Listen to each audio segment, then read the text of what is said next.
Kalau Anda sekarang profesinya sebagai seorang tour guide, profesi Anda sebagai seorang politisi, profesi Anda sebagai pengusaha, mungkin ada yang berkata begini, ngapain ya dulu saya belajar fisika, kimia, matematika yang jelimet dan rumit-rumit itu?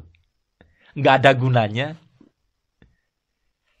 Saya akhirnya mengerti kenapa itu kita pelajari, entah itu digunakan atau tidak. Lalu buat apa kita mempelajari hal yang rumit-rumit itu? Kalau Anda penasaran, video kali ini untuk Anda. Desain manusia itu seperti ini, gini ya. Sebaik-baiknya orang ada potensi jahat dalam dirinya yang belum terstimulasi. Sejahat-jahatnya orang ada kebaikan di dalam dirinya. Yang ini kalau kita sentuh terus ini mau besar.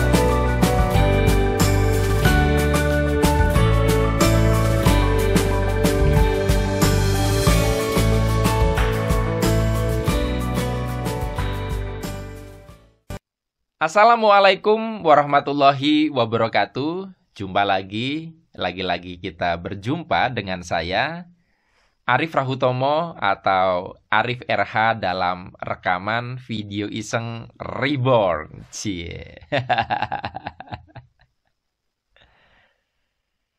Dalam video kali ini saya mau membahas tema tentang kalau ingin hidup Anda lebih mudah, Anda perlu belajar kerumitan. Nah, ini paradoks lagi nih. Rumit dengan mudah itu bertabrakan. Kalau ditawarkan pilihan Anda pilih mudah atau rumit, pasti Anda milihnya mudah. Tetapi yang menarik adalah kalau Anda ingin kemudahan, Anda harus pernah menyelami kerumitan.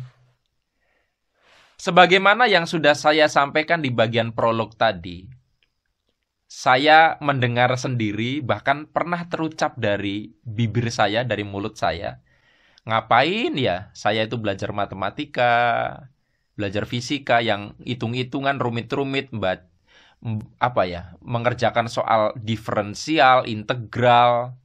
Kayaknya kok nggak ada gunanya juga kalau saya belajar belanja di pasar, nggak ada gunanya ketika saya memberikan training.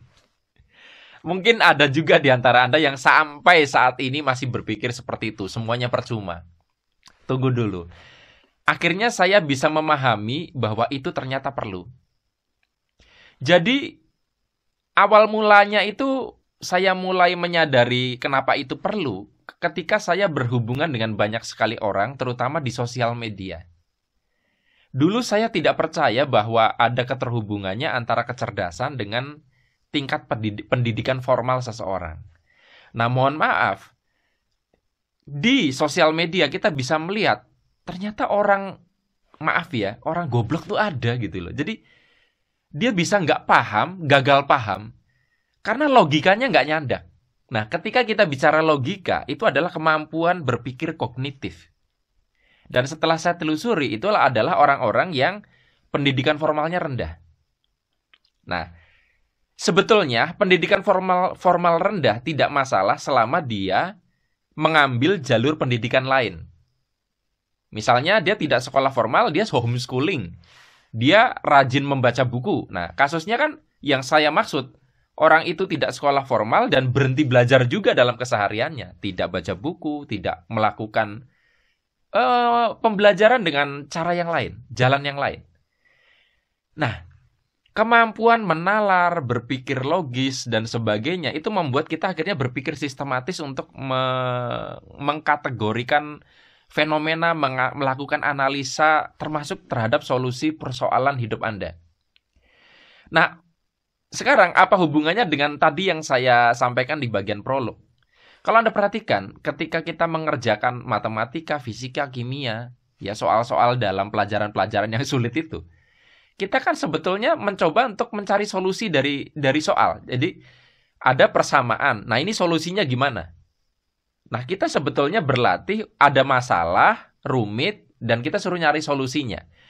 Di sini yang namanya matematika, fisika, kimia, dan sebagainya, dalam proses itu, yang penting bahkan bukan Anda itu bisa menjawab dengan benar atau tidak, tapi karena Anda terbiasa dengan berpikir sulit, berpikir rumit, maka otak Anda terangsang untuk membangun, apa tuh istilahnya, neuroconnection, complexity, sehingga nanti akan menimbulkan kecerdasan-kecerdasan analitik. Nah, itu tidak terbangun kepada orang-orang yang tidak belajar seperti itu. Itu yang tadi saya bilang, jadi akhirnya secara penalaran akhirnya mereka sering gagal paham atau tidak paham. Kemampuan analisanya rendah sekali. Nah, akhirnya saya jadi tertarik kembali untuk baca-baca buku matematika, baca-baca buku fisika, termasuk belajar filsafat. Itu kan rumit tuh. Karena bukan masalah itu digunakan atau tidak, karena itu adalah bagian dari latihan saya sehingga otak saya ini semakin cerdas. Anda bisa cek ya, tapi Anda nggak bisa cek ya. Dalam beberapa kesempatan saya pernah posting, saya beli buku SMA lagi, SMP lagi, buku fisika, buku biologi, itu ada. Saya pelajarin lagi. Sehingga saya, yang dulu saya skip pembelajaran itu, saya pelajari ulang, dan saya menikmati kerumitannya. Nah, yang menarik adalah orang itu kadang menghindari kerumitan. Di balik sebuah kesederhanaan, sebetulnya adalah kerumitan itu diselami sangat dalam sehingga menghasilkan kesederhanaan itu. Contohnya E sama dengan MC kuadrat. Itu rumus sederhana banget dari Albert Einstein. Tapi kalau Anda ikuti prosesnya, itu papan tulisnya Einstein itu penuh sekali dengan hitung-hitungan rumus matematis sebelum menghasilkan persamaan itu. Jadi sebuah kesederhanaan itu lahir dari penyelaman kerumitan. Jadi orang yang bisa menyederhanakan itu orang yang terbiasa rumit. Jadi kalau ada orang yang ngomongnya rumit, ya susah dipahami, itu sebenarnya dia lagi belajar, masih belum selesai kemampuan logiknya, kemampuan analitiknya.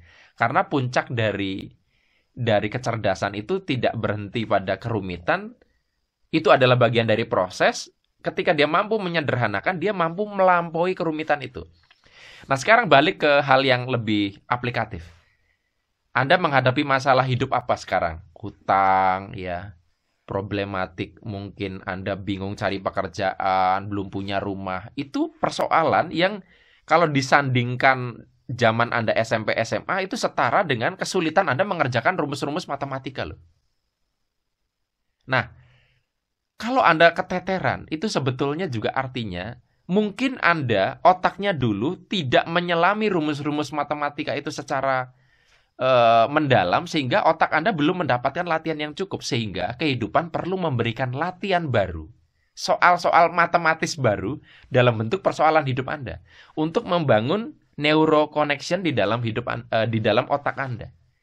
Jadi bagi Anda yang sekarang saat ini posisinya masih sekolah nih, masih kuliah ya, kalau Anda nonton video ini, kalau Anda ketemu dengan kesulitan-kesulitan dalam ujian sekolah atau ujian Anda saat kuliah, disyukuri karena Anda sedang berlatih menghadapi ujian hidup.